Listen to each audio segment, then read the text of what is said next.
Hello friends, हम आपको पढ़ाएंगे हिंदी साहित्य के इतिहास में। पहला है आदिकाल, जिसे वीरगाथा काल के नाम से जाना जाता है, जिसका संवत है 1050 से 1375 विक्रम संवत तक, और ईस्वी में 993 ईस्वी से 1318 ईस्वी तक।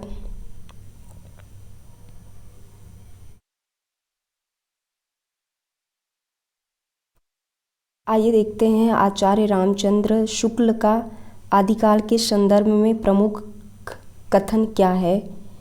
तो आचार्य रामचंद्र शुक्ल का प्रमुख कथन है, प्राकृत की अंतिम अपभ्रंश अवस्था से ही हिंदी साहित्य का आविर्भाव माना जा सकता है।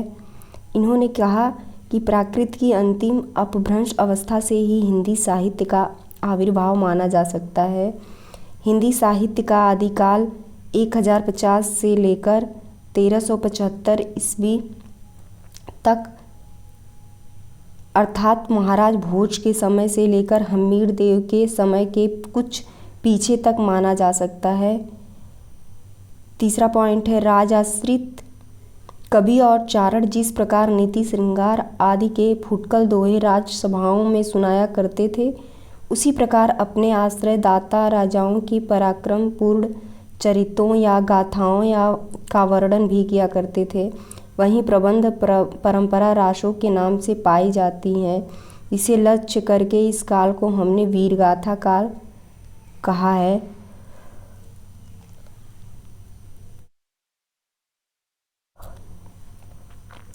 अपभ्रंश नाम पहले वल्लभी के राजा धारसेन द्वितीय के शिलालेख में मिलता है।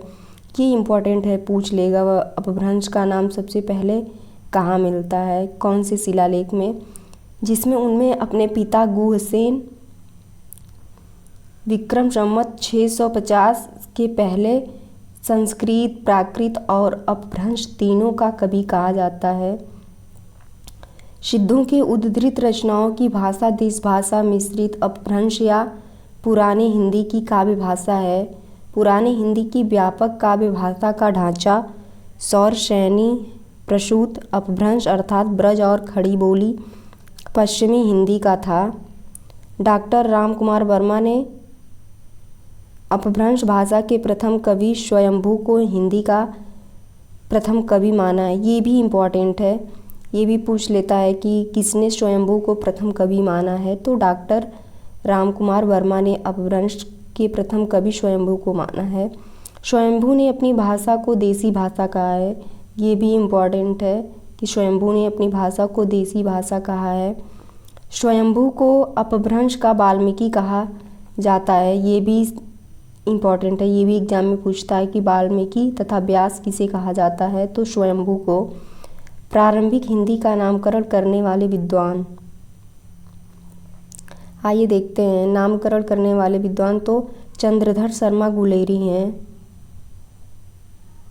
दूसरे हैं आचार्य रामचंद्र शुक्ल, तीसरे हैं महापंडित राहुल सांस्कृत्यायन, चौथे हैं भोला शंकर व्यास।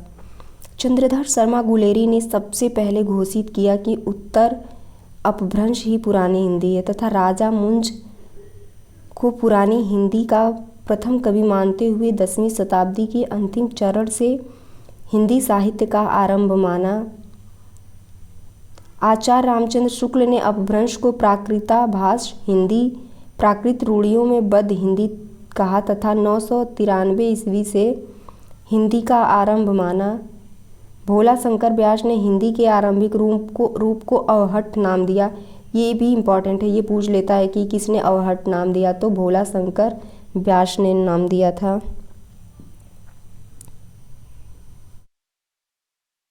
महापंडित राहुल सांस्कृत्यायन केदारनाथ पांडे ने अपभ्रंश को पुरानी हिंदी का नाम दिया तथा अपभ्रंश व प्रारंभिक हिंदी के सभी कवियों को हिंदी के कवियों के रूप में मान्यता प्रदान की है। आचार्य हजारी प्रसाद द्विवेदी ने हिंदी साहित्य का आरंभ भक्ति काल से माना है। ये भी इम्पोर्टेंट है। हिंदी का प्रथम कवि, आइए देखते हैं हिंदी का प्रथम कवि राजा मुंज, इनका समय काल नहीं दिया गया है, अज्ञात है। लेखक इतिहासकार इसके हैं चंद्रधर शर्मा गुलेरी। सरापा 8वीं शताब्दी इनका समय काल है, जिसके लेखक हैं राहुल सांकृत्यायन। पुष्य या पुंड 7वीं शताब्दी, शिव सिंह सेंगर, ग्रियर्सन मिश्र बंधु, इसके लेखक हैं। स्वयंभू 8वीं शताब्दी, डॉक्टर रामकुमार वर्मा।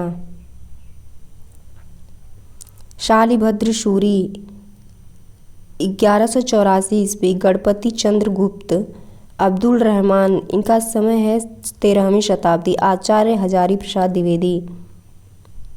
सरापा को हिंदी का प्रथम कवि स्वीकार करने का कारण वर्ण, विषय एवं चेतना की दृष्टि से सिद्ध साहित्य ने परवर्ती हिंदी साहित्य के विकास के लिए आधार भूमि तैयार की। तीसरा, शैली परंपरा के विकास की दृष्टि से। फिर आइए देखते हैं आदिकालीन हिंदी साहित्य का वर्गीकरण। तो कितने कालों में इसका वर्गीकरण हुआ है? पहला है अपभ्रंश साहित्य, दूसरा है सिद्ध साहित्य, तीसरा नाथ साहित्य, चौथा है जैन साहित्य या रास साहित्य, पांचवा है चारण साहित्य या रासो साहित्य, छठा है लौकिक साहित्य या गद्य साहित्य। 7 कालों में वर्गीकरण किया गया है। हिंदी की प्रथम रचना। हिंदी के प्रथम कवि सरापा को माना जाता है, जिनकी रचनाएं मिलती हैं। ये भी पूछ लेता है एग्जाम में कि इस प्रथम कवि किसे माना जाता है। तो इनकी ये सभी मुक्तक के हैं, काव्य ग्रंथ के रूप में संकलित नहीं है। इस दृष्टि से ग्रंथ के रूप में जैन आचार्य देवसेन कृति श्रावकाचार्य 933 को हिंदी की प्रथम रचना माना जाता है। इस ग्रंथ में 250 दोहों का श्रावक धर्म, गृहस्थ धर्म का वर्णन किया गया है। साथ ही साहित्यिक तत्वों का भी अभाव नहीं है। अपभ्रंश साहित्य।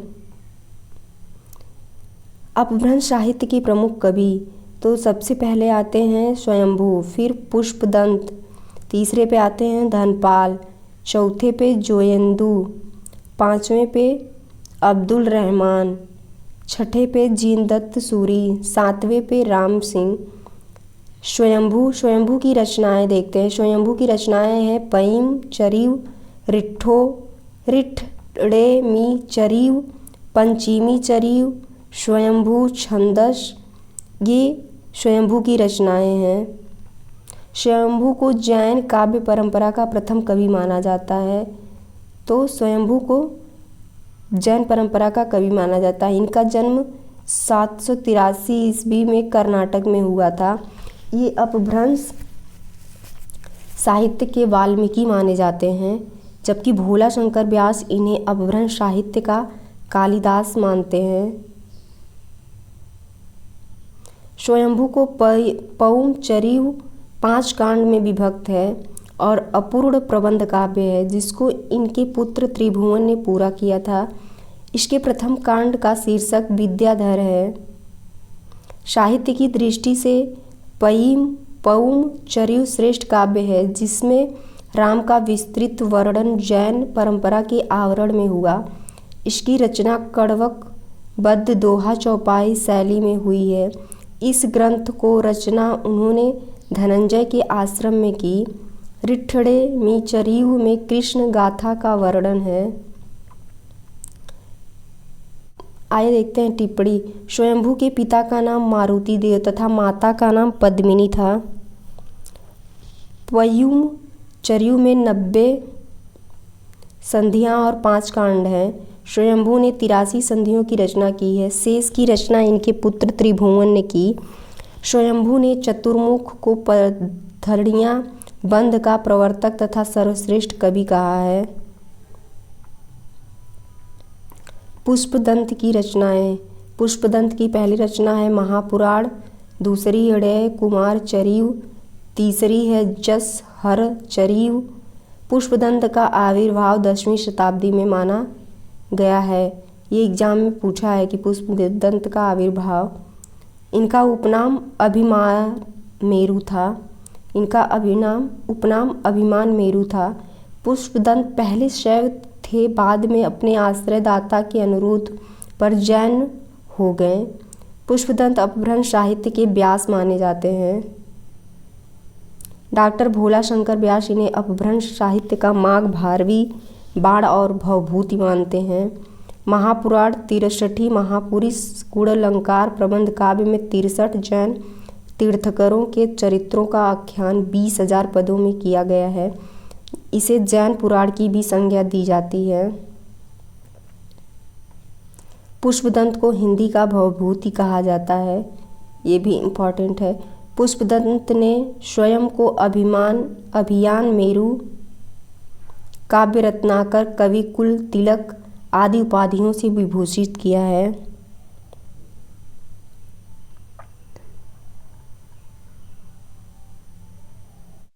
रचना भाषा कवि भविष्यत कहा भाषा है अपभ्रंश और धनपाल की रचना है। उपदेश रसायन रास 1114 ईस्वी से 12वीं शती तक जैन रास काव्य परंपरा का प्रथम ग्रंथ है। इसके कवि हैं जिनदत्त सूरी। यह एक खंड काव्य है। इसमें विक्रमपुर के एक वियोगिनी के विरह की कथा वर्णित है। उपदेश रसायन रास अपभ्रंश भाषा का प्रथम रास काव्य है। उपदेश रसायन रास 80 पदों का नृत्य गीत रास लीला काव्य है। जोइंदू 10वीं शताब्दी के कवि हैं। इनकी रचना है परमात्म प्रकाश, दूसरा है योग सागर।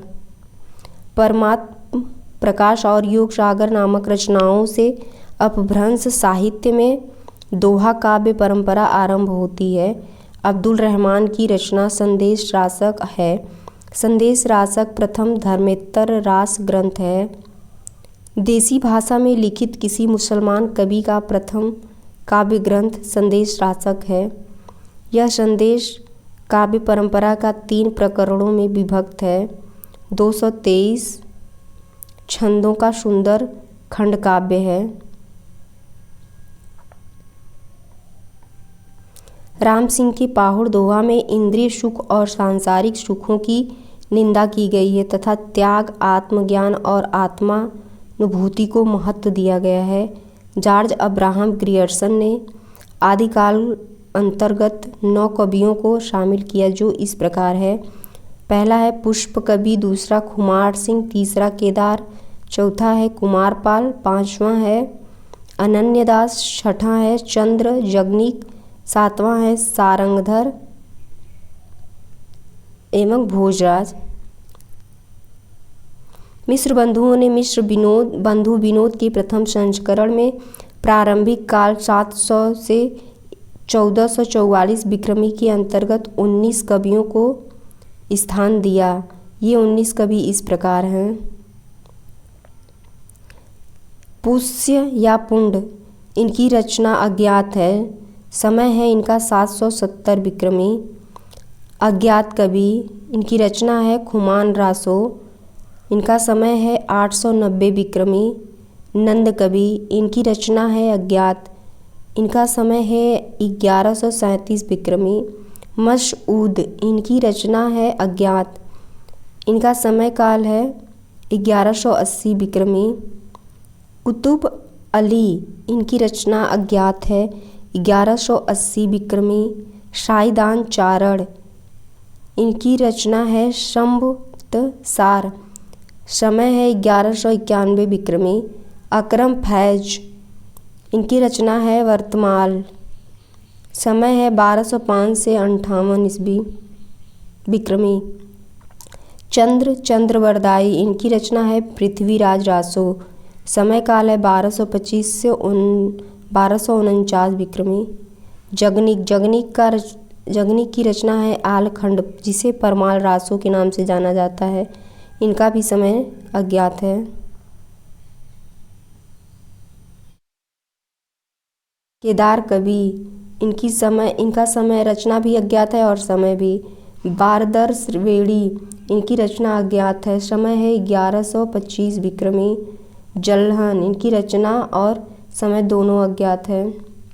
भूपति भगवत दशम स्कंद भाषा, इनका समय है 1344 विक्रमी। नरपति नाल, इनकी रचना है बिसल देव रासो। समय है 1354 विक्रमी। नल सिंह की रचना है विजय पाल रासो। समय है 1355 विक्रमी। सारंगधर की रचना है हमीर काव्य, इनका समय है 1357 विक्रमी।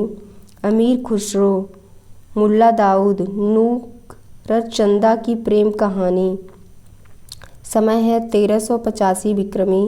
गोरखनाथ, इनकी रचना है 40 ग्रंथ, 1407 विक्रमी।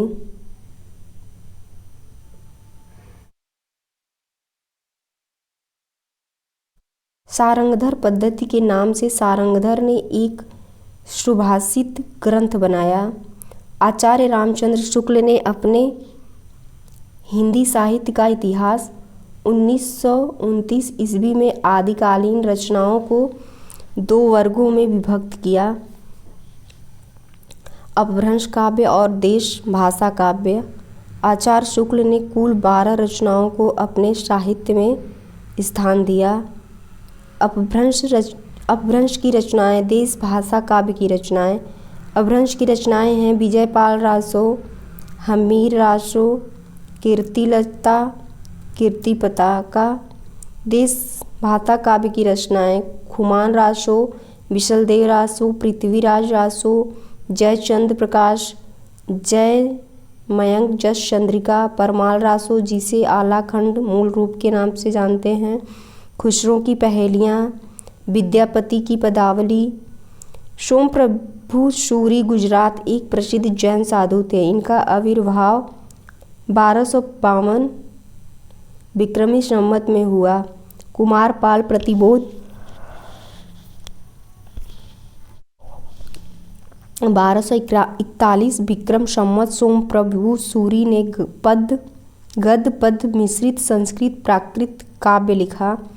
जैनाचार्य मेरु तुंग ने संवत 1361 में प्रबंध चिंतामणि नामक ग्रंथ संस्कृत भाषा में लिखा। लक्ष्मीधर ने 14वीं शताब्दी के अंत प्राकृत पैगलम नामक एक ग्रंथ का संग्रह किया।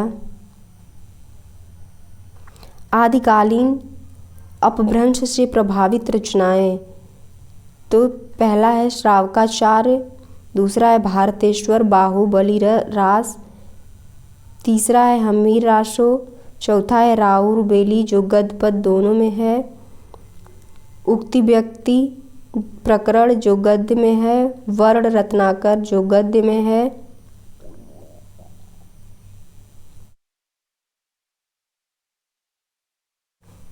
आदिकालीन अपभ्रंश के प्रभाव से मुक्त रचनाएं, तो पहला है खुमार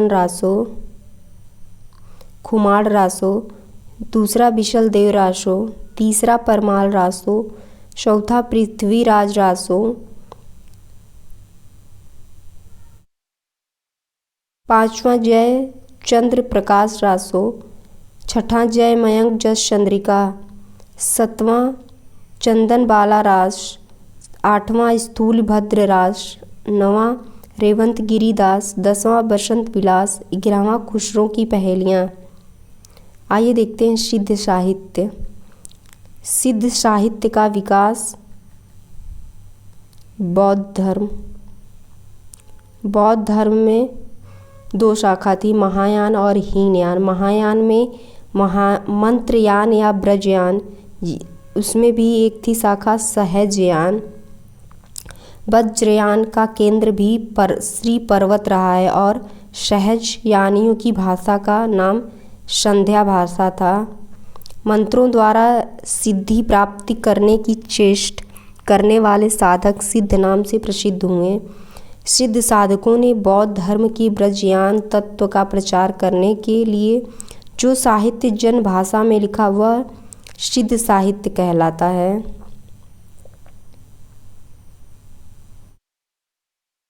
महापंडित राहुल सांस्कृत्यायन ने अपने हिंदी काव्यधारा में 84 सिद्धों के नामों का उल्लेख करते हुए सिद्ध तरापा से साहित्य का आरंभ माना है और सराहपा को हिंदी का प्रथम कवि स्वीकार किया। सिद्ध साहित्य हिंदी साहित्य में पहली काव्य धारा है जिसमें महिलाओं मणिभद्रपा, कनप लापा और लक्ष्मी करा ने साहित्य में अपनी भूमिका अदा की। वस्तुतः यहीं से हिंदी साहित्य में महिला लेखन का प्रारंभ होता है। मुनिद्वय एवं अद्वय व्रज ने सिद्धों की भाषा को संध्या भाषा कहा। सिद्ध साहित्य को सर्वप्रथम प्रकाश में लाने का कार्य सन 1916 ईस्वी में हरप्रसाद शास्त्री ने किया।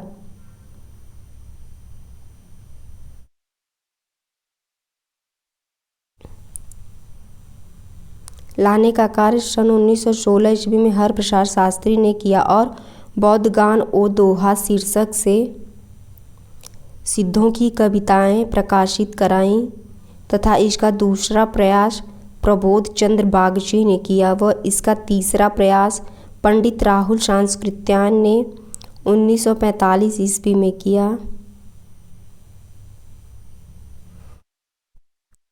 समग्र रूप से सिद्ध साहित्य का संपादन सर्वप्रथम प्राच्यविद ब्रेडल ने किया। दोहा कोश का संपादन प्रबोध चंद्र बागची ने किया। इसमें तिलोप्पा, सराहपा और कंडहप्पा के दोहे संकलित हैं। सराहपा की जीवन दृष्टि, सहज संयम, पाखंड और आडंबर विनाश, गुरु सेवा, सहज मार्ग, महासुख की प्राप्ति, ये सराहपा की जीवन दृष्टि थी। चर्यापद सबरपा की पुस्तक है। ये भी पूछ लेता है सबरपा की पुस्तक का नाम। सबरपा सराहपा के शिष्य तथा लुइप्पा के गुरु थे।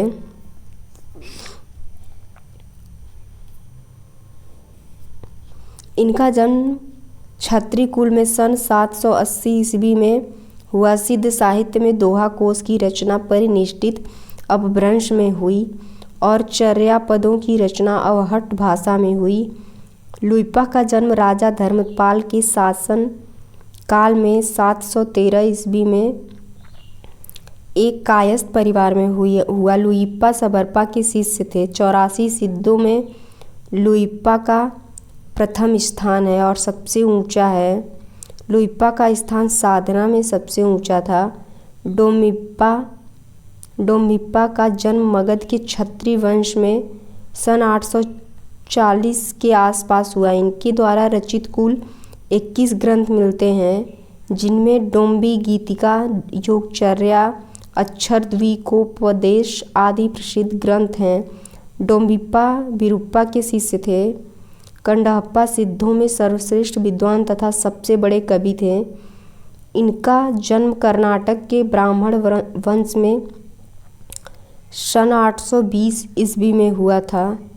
राहुल सांस्कृत्यायन के अनुसार कंडहप्पा पांडित्य और कवित्व में बेजोड़ थे। कंडहप्पा के गुरु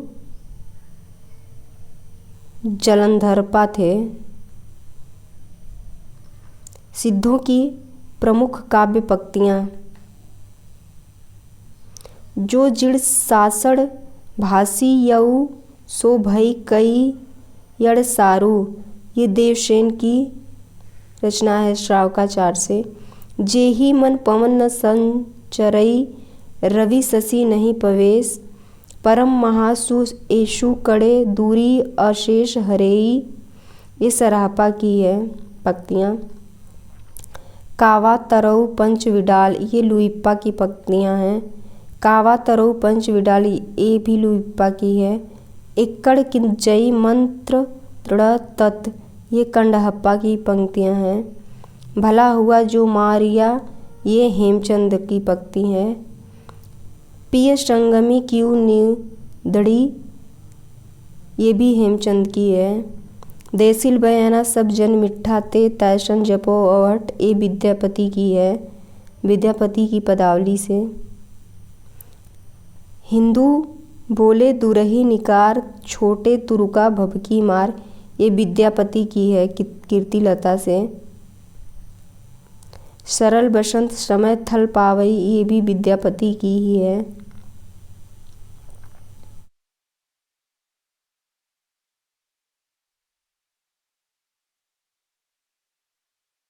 नाथ साहित्य।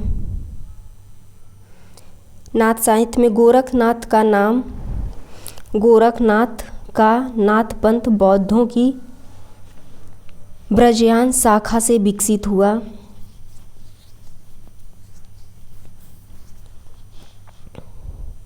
नाथ संप्रदाय सिद्ध संप्रदाय का विकसित एवं पल्लवित रूप है। नाथों की निरीश्वरवादी शून्य को ईश्वरवादी शून्य के रूप में प्रतिष्ठित किया।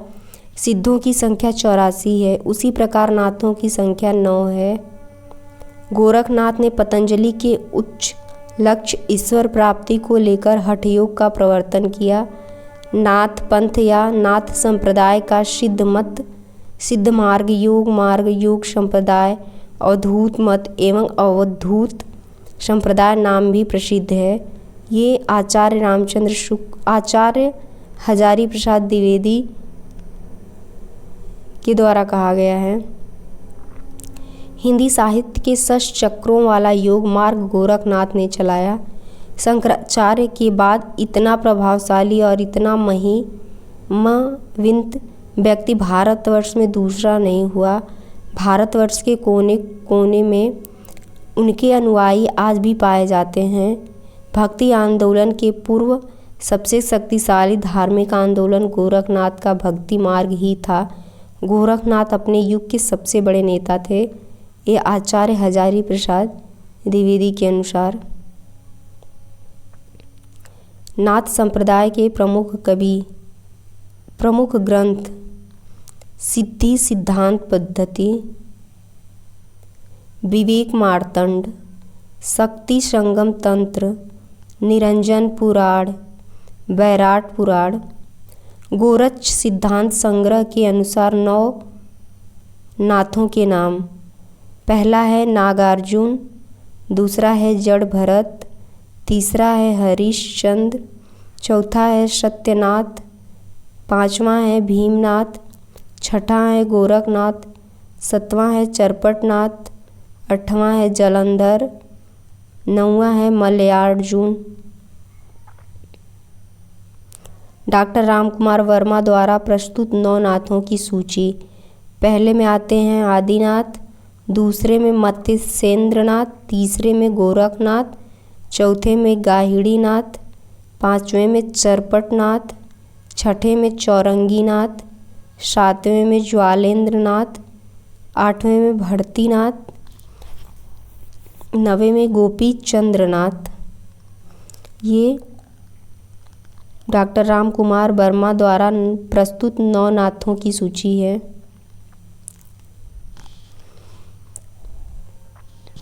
नागार्जुन प्रसिद्ध रसायनी चरपटनाथ जलंधर की गणना सिद्धों में भी होती है। आचार्य रामचंद्र शुक्ल के अनुसार जलंधर से सिद्धों की नाथों से परंपरा अलग हो जाती है। मत्स्येंद्रनाथ वास्तविक नाम था इनका विष्णु शर्मा, इनका पूरा नाम था पिप्पलीस देव, गुप्त नाम था भैरवानंद। इनकी जन्मभूमि थी असम के लोहित नदी के तट पर। इनकी रचनाएं हैं कौल ज्ञान, निर्णय, संस्कृत भाषा में जो लिखी गई हैं, अकुल वीर तंत्र, कुलानंद, ज्ञान कारिका। कौल ज्ञान निर्णय संस्कृत भाषा का संपादन प्रबोध चंद्र बागची ने किया था। 14वीं शताब्दी में ज्योतिश्वर ठाकुर कृत वर्ण रत्नाकर की सूची में प्रथम नाम मत्स्येंद्रनाथ का ही है। संत ज्ञानेश्वर ने सर्वप्रथम आदिनाथ का और उसके बाद मत्स्येंद्रनाथ का उल्लेख किया। संत ज्ञानेश्वर की परंपरा को प्रामाणिक मानकर मत्स्येंद्रनाथ को ही नाथ पंथ का आदि प्रवर्तक माना जाता है। मत्स्येंद्रनाथ के हिंदी के कुछ पदों का संकलन डॉक्टर हजारी प्रसाद द्विवेदी ने नाथ सिद्धों की बानियों तथा डॉक्टर पीताम्बरण दत्त बड़थवाल ने योग प्रवाह नाम नामक ग्रंथ में किया। गोरखनाथ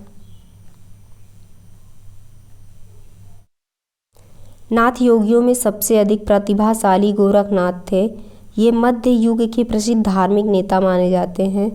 गोरखनाथ मत्स्येंद्रनाथ के शिष्य थे। हिंदी साहित्य में शैव भक्ति परंपरा की शुरुआत गोरखनाथ ने की। गोरखनाथ का मुख्य स्थान गोरखपुर था। इनके मत का अधिक प्रचार पंजाब और राजस्थान में हुआ। मिश्र बंधुओं ने गोरखनाथ को हिंदी गद्य का प्रथम लेखक माना है। आचार्य हजारी प्रसाद द्विवेदी गोरखनाथ की कुल 28 रचनाओं का उल्लेख करते हैं। गोरखनाथ का समय विभिन्न विद्वानों के अनुसार है। राहुल सांस्कृत्यायन 845 ईस्वी मानते हैं। आचार्य महावीर प्रसाद द्विवेदी 9वीं शताब्दी मानते हैं। पीताम्बर दत्त बड़थवाल 11वीं शताब्दी मानते हैं। आचार्य रामचंद्र शुक्ल 13वीं शताब्दी मानते हैं। डॉक्टर रामकुमार वर्मा पृथ्वीराज के समकालीन मानते हैं। सर्वमान्य मत के अनुसार 13वीं शताब्दी माना जाता है। डॉक्टर पीताम्बर दत्त बड़थवाल ने गोरखबानी का संपादन करते हुए गोरखनाथ की 40 रचनाओं की सूची दी है, किंतु उनमें 14 रचनाओं को प्रामाणिक माना है। तो उसमें 14 रचनाओं को ही प्रामाणिक माना है। गोरखनाथ की 14 प्रामाणिक रचनाएं। आइए देखते हैं कौन कौन है। पहली है शब्दी, जिसे शब्द के नाम से भी जानते हैं। दूसरा है पद। तीसरा शिष्या दर्शन। चौथा है प्राण संकली। पांचवा है नर व बौद्ध। छठा है अभय मात्रा योग। सातवां है आत्मा बोध। आठवां है 15 तिथि। नवां है सप्तवार।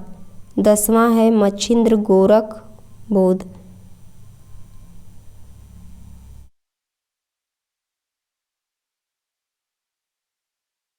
ग्यारहवां है रोमावली। 12वां है ज्ञान तिलक। 13 है ज्ञान चौतीसा। 14 है पंच मात्रा। चरपटनाथ गोरखनाथ के शिष्य थे। इनका वास्तविक नाम चरकानंद था। नाथ पंथ के योगियों को कन फटा कहा जाता था। नाथ पंथियों की भाषा सतुक्कड़ी थी। जैन साहित्य। आइए देखते हैं जैन साहित्य के बारे में। जैन साधुओं ने अपने मत का प्रचार प्रसार हिंदी कविता के माध्यम से पश्चिम क्षेत्र में किया। राज काव्य परंपरा में प्राचीनतम ज्ञात ग्रंथ रिपुदारण रास है। डॉक्टर दशरथ ओझा ने इनका समय 905 ईस्वी में बताया है। रिपुदारण रास संस्कृत भाषा में लिखा गया है। अभिनय, नृत्य और गान इन तीनों तत्वों का मिश्रण है। उपदेश रसायन रास जिनदत्त सूरी का अपभ्रंश भाषा में सर्वप्रथम रास ग्रंथ है। अपभ्रंश भाषा का दूसरा रास ग्रंथ अब्दुल रहमान का संदेश रासक है। हिंदी का प्रथम ऐतिहासिक रास ग्रंथ पंच पांडव चरितरास 1350 ईस्वी है। इसके लेखक शालिभद्र सूरी द्वितीय हैं। डॉक्टर गणपति चंद्रगुप्त ने शालिभद्र सूरी को हिंदी का प्रथम कवि माना है।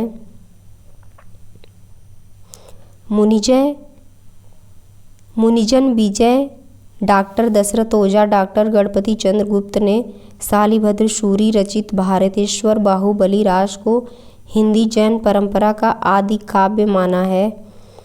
यह 205 छंदों में रचित एक सुंदर खंड काव्य है। भारतेश्वर बाहुबली रास 1184 ईस्वी में भारतेश्वर तथा बाहुबली का चरित्र का वर्णन है और इसका संपादन मुनिजिन विजय ने किया। जैन आचार्य देवसेन कृत श्रावकाचार्य को डॉक्टर नगेंद्र ने हिंदी की प्रथम रचना माना है। जैन धर्म के प्रवर्तक महावीर स्वामी हैं। ये भी इम्पोर्टेंट है, पूछ लेता है जैन धर्म के प्रवर्तक। देवसेन ने सन 933 ईस्वी में श्रावकाचार की रचना की। श्रावकाचार में 250 दोहों में श्रावक धर्म का प्रतिपादन किया गया है। आचार्य देवसेन की रचनाएं। श्रावकाचार 933 ईस्वी, लघुनय चक्र, दर्शन शास्त्र,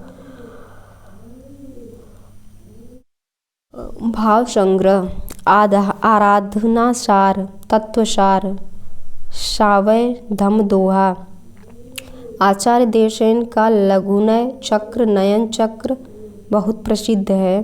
देवसेन ने अपने ग्रंथ में जैन धर्म के संघर्षों की उत्पत्ति लिखी है, जिसे जैन सभा का नाम दिया है।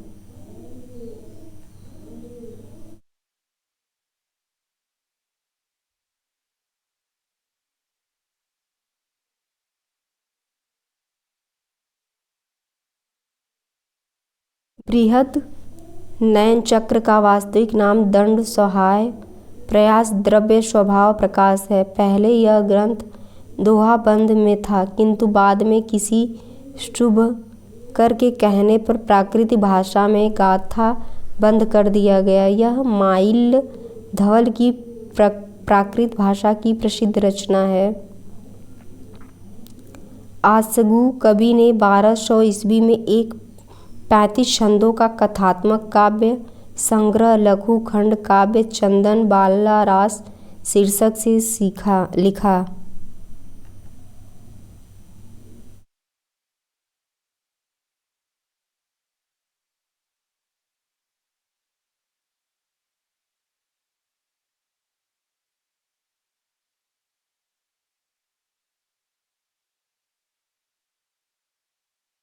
आशगु कवि ने 1200 ईस्वी में एक 35 छंदों का कथात्मक काव्य संग्रह लघु खंड काव्य चंदन बाला रास शीर्षक से लिखा।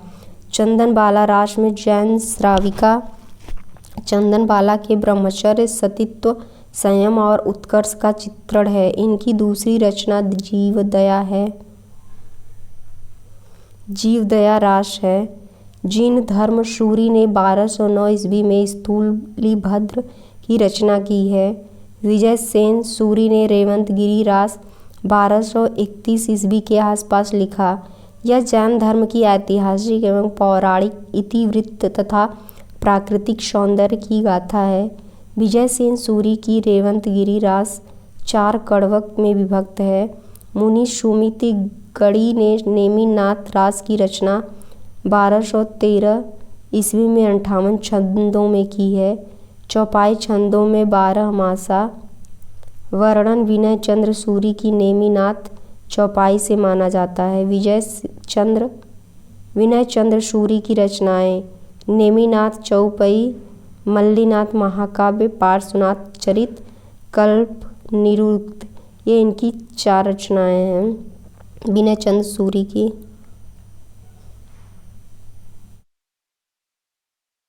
जैन आचार्य हेमचंद्र की रचनाएं कुमारपाल चरित, हेमचंद्र शब्दानुशासन, शब्दोनुशासन, देसी नाम मालाकोश, प्राकृतानुशासन, त्रिषष्टि श्लाका, पुरुष चरित्र। हेमचंद्र 12वीं शताब्दी में गुजरात के सोलंकी राजा सिद्धराज जय सिंह के समकालीन थे। इन्हें लोग कलिकाल सर्वज्ञ भी कहते हैं। प्राकृतिक का व्याकरण लिखने के कारण ये प्राकृतिक भाषा के पाणिनि कहलाए। इनके व्याकरण ग्रंथ में अपभ्रंश के कई दोहे उद्धृत हैं, जिनमें श्रृंगार, नीति, वीरता, भक्ति आदि विविध प्रसंगों को लेकर नायिकाओं के सौंदर्य चित्रण के चित्र अंकित हैं।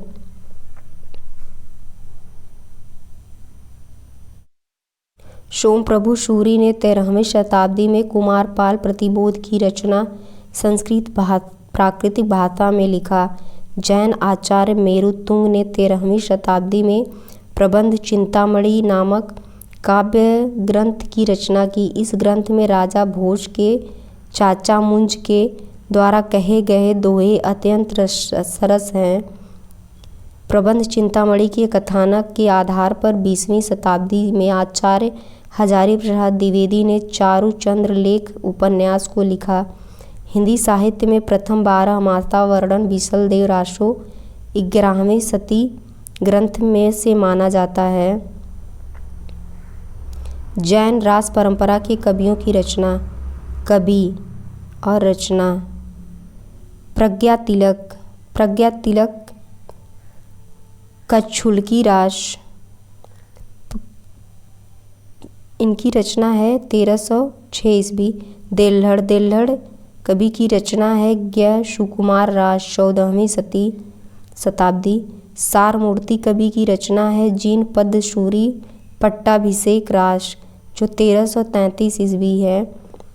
कनक का मन मरमुनि करंक डुचरिये, इनकी रचना है। जिन वल्लभ सूरी की रचना है संघपट्टक। योगचंद्र मुनि प्रसिद्ध दोहाकार हैं, इनकी रचना है योगसार।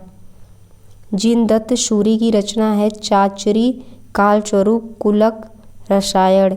राजशेखर सूरी, इनकी रचना है नेमिनाथ फाग। धर्मसूरी की रचना है जम्बू स्वामी रासा। सोमप्रभु सूरी की रचना है कुमारपाल प्रतिबोध। रासो काव्य।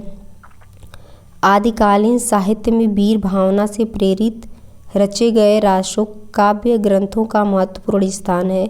यह उल्लेखनीय है कि आदिकाल में ही जैन कवियों द्वारा रास काव्य का सृजन भी हुआ, किंतु इन गीत नृत्य परक रासो काव्य परंपरा का मुख्य उद्देश्य जैन धर्म अथवा उसके अनुकूल आचार विचार का प्रचार करना था।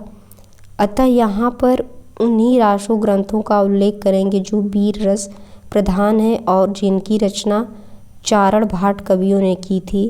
आचार्य रामचंद्र शुक्ल ने रासो साहित्य का विवरण वीर गाथा काल के अंतर्गत दिया है।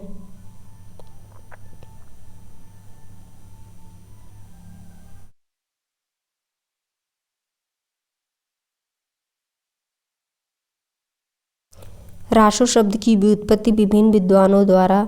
कवि रचना गार्था दत्ताशी राजसी युग महायज्ञ रचना। हरप्रसाद शास्त्री की रचना है राजयश। नरोत्तम स्वामी चंद्रबली पांडे, आचार्य विश्वनाथ मिश्र, माता प्रसाद गुप्त। रासक कविराज श्याम दास की रचना है रहस्य। काशी प्रसाद जायसवाल रहस्य, इनकी रचना है। आचार्य रामचंद्र शुक्ल रसायन। आचार्य हजारी प्रसाद द्विवेदी रासक। राम स्वरूप चतुर्वेदी राउस या रस। डॉक्टर दशरथ शर्मा रासक। डॉक्टर गणपति चंद्र गुप्त रासक रास रसा रासु रासो। डॉक्टर काशी प्रसाद जायसवाल रहस्य। बिंधेश्वरी पाठक राजयश। आचार्य नंद दुलारे वाजपेयी रास।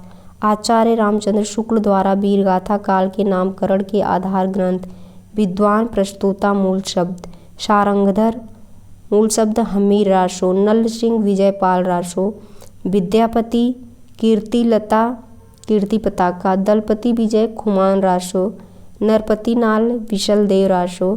चंद बरदाई पृथ्वीराज रासो। जगनीक परमाल रासो आलाखंड है ये। भट्ट केदार जयचंद प्रकाश। मधुकर कवि जय मयंक जस चंद्रिका। अमीर खुसरो की पहेलियाँ। विद्यापति विद्या इनकी पदावली है। प्रमुख रासो ग्रंथ।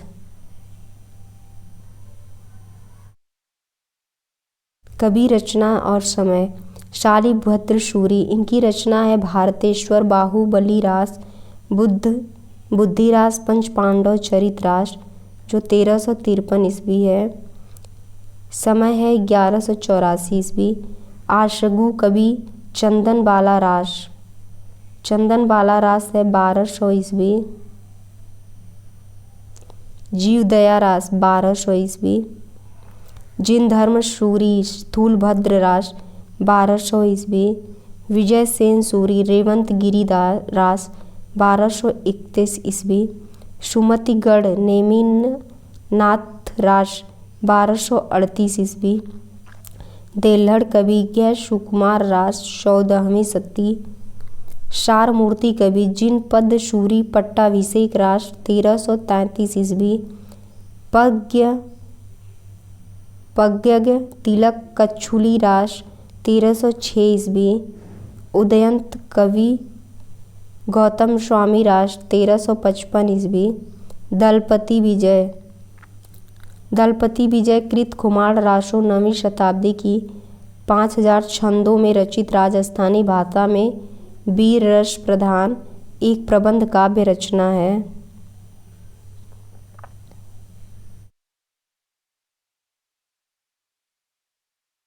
नरपति नाल हिंदी का प्रथम 12 मासा वर्णन विशलदेव रासों से प्राप्त होता है, जिसका प्रारंभ कार्तिक मास से होता है। इस कृति में भोज परमार की पुत्री एवं आमेर के राजा विशलदेव तृतीय की पत्नी राजमती की विरह व्यथा का मार्मिक अंकन है। आचार्य रामचंद्र शुक्ल ने वीर काव्य परंपरा का प्रथम ग्रंथ विशलदेव रासों को माना है। श्रृंगार रस प्रधान इस कृति में छंद वैविध्य के साथ साथ विभिन्न राग रागिनियों विशेषतः राग केदार का भी प्रयोग मिलता है। इसमें मेघदूत एवं संदेश रासक की संदेश परंपरा भी मिलती है। विभिन्न विद्वानों द्वारा विशलदेव रासों का रचना काल का निर्धारण। आचार्य रामचंद्र शुक्ल 1212 विक्रमी। डॉक्टर राम कुमार वर्मा संमत 1058 विक्रमी। गौरी शंकर हीराचंद्र ओझा संमत 1030 से 1056 विक्रमी। मिश्र बंधु 1220 विक्रमी। मोतीलाल मेनारिया 1545 से 1560 विक्रमी। स्वरोमान मत 1200 ईस्वी। जगनिक कवि जगनिक कलिंजर के चंदेल राजा परमार्दी देव परमत्न या परमाल देव के दरबारी कवि थे।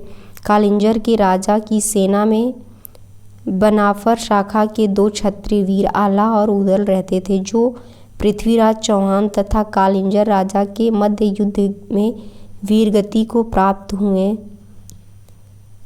कवि जगनिक ने इन्हीं आला और उदल नामक 2 वीरों की गाथा को लेकर परमाल रासो आला खंड काव्य लिखा। कवि जगनिक का आल खंड 36 खंडों में विभक्त है और अंतिम पद कृति का नाम महोबा समय दिया गया है।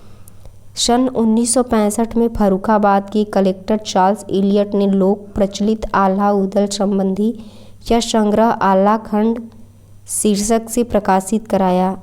बाबू श्याम सुंदर दास ने इस ग्रंथ का शीर्षक परमाल रासो रखकर नागरी प्रचारणी सभा काशी से प्रकाशित करवाया।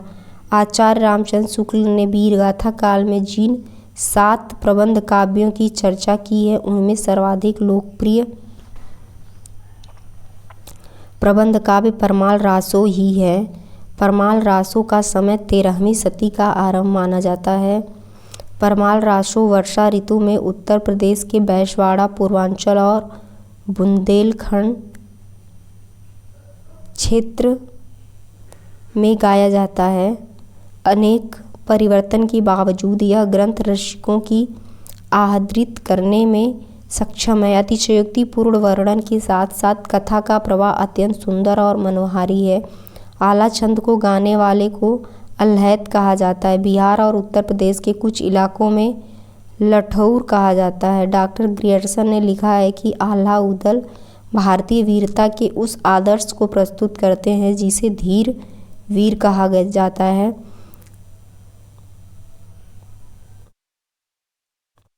इतना पढ़ा रहे हैं, इसका दूसरा पार्ट कल पढ़ाएंगे।